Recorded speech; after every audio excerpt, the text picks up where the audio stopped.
Hi, good morning. We are Team Self, and we stand for sustaining employability of low-income women and families. The typical user that we are trying to help is actually mothers like Jenny, single mothers of two who earns a low salary every month. She needs to juggle between her children, her work, and her household chores. Mothers like her actually face discrimination at work. They constantly feel bad of not being there for their children, and they're always concerned of their well-being. As a result of all the juggling, they actually it actually creates a toll on their mental health. To understand them better, we spoke to 15 women, each session an hour, and we realized that 2/3 of them actually appreciate having advice or encouragement from people around them to actually help them through the difficult times. We follow up with a second round of interview to actually understand the practical areas that they need help in at home. The mothers expressed that they actually wanted to have a mentor or role model for their children, and they would feel unsafe for their children to actually travel to and fro alone from school, as there might be speeding cyclists. Immediately, we actually brought two of these women together to actually try to understand how the synergy of having such a community can help create. The session proved that conversations between women of the same age group could actually organically evolve without much moderation. They actually are able to share common points easily, and they are able to actually be bonded better, especially since they actually have similar experiences, whether it comes to their children or their divorce processes. Encouraged by the prototype, we designed the self-kinship network where we'll match two beneficiaries to form a supportive partnership. As an interdependent community, our mothers are empowered to support one another and to take control to improve their lives.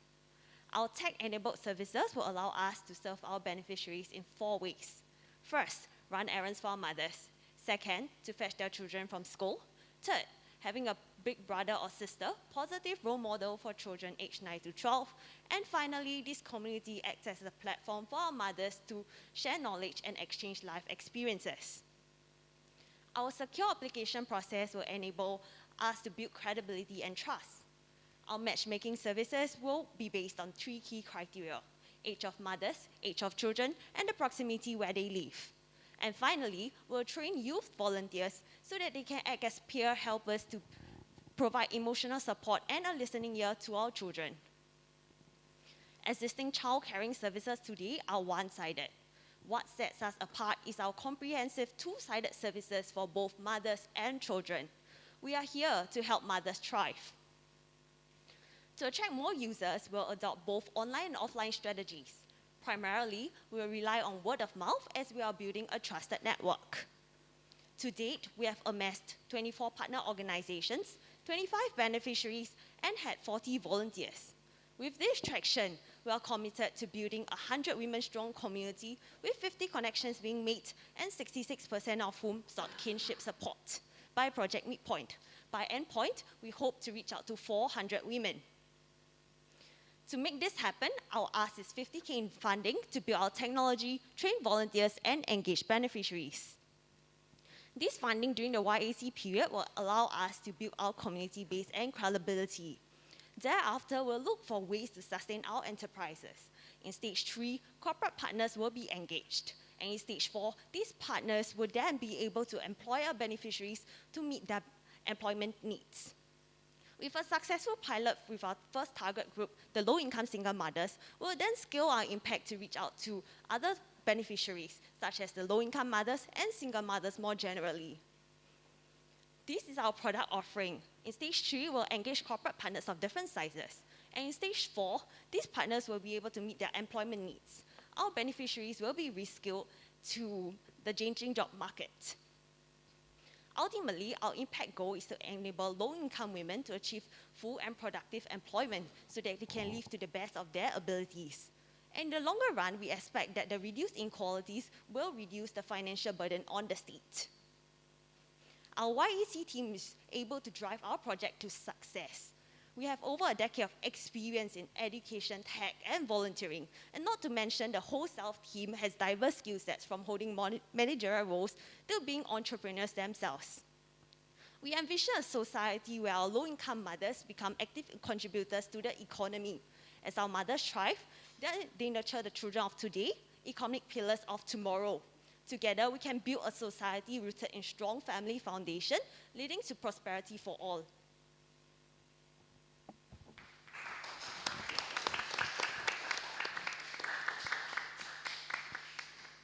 All right, thank you very much. So back to the panelists for their questions. I get the ball rolling. Thank you very much. I think what I really appreciate about what you shared was looking at mothers' challenges not as a deficit, but how do we also utilize them as an asset, right? And that's how they support each other.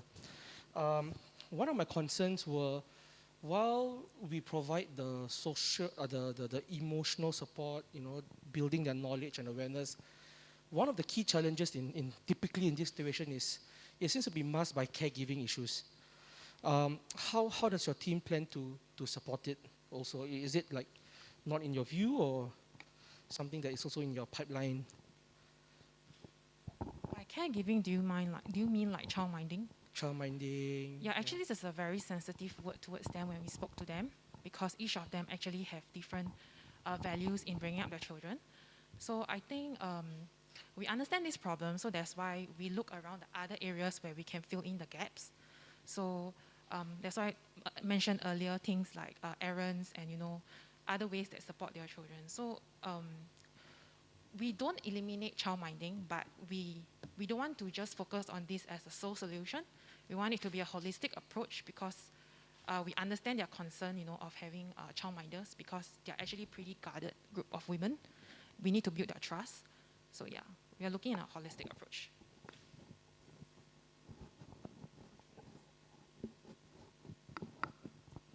Thanks for focusing on this group of women. We've been having more than a year-long's worth of conversations on Singapore women's development, and we definitely are concerned about vulnerable women in our midst. I've looked through your presentation. Perhaps one resource you could also look at, you can check it later, it's available online, is a community organization called HCSA. They have a portal called SPIN, S-P-I-N, and it's actually a dedicated portal to support community support for single parents, in particular, single mothers. We have also been having focus group discussions with single mothers to understand their concerns, and it's very much in the ballpark of what you shared. So perhaps if you'd like to bring your project forward, you could take a look at that.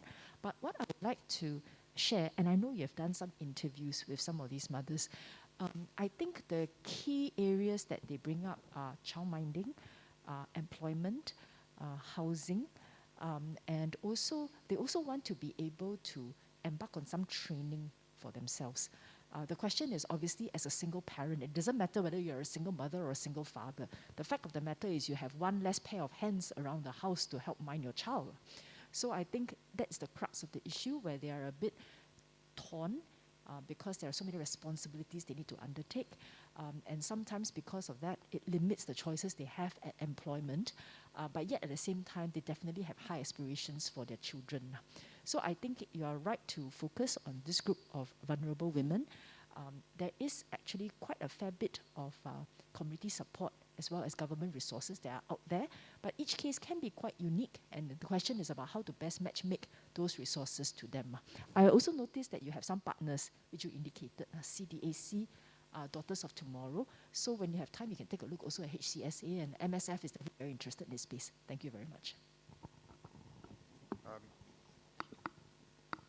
Just to kind of add my own questions to follow on from Minister's wise and perceptive points. The two questions I have for you is, really quite impressive the kind of concentric circles of support that you're trying to bring, and the enablement and empowerment to this group, which I think a number of us are concerned about. But how do you discern caregiver stress? And is that something you're also going to be addressing in terms of what some of these women go through? And then secondly, from a befriending point of view, I used to lead a charity, a children's charity, where we did specialize in befriending models. your parameters are good, but how do you ensure chemistry?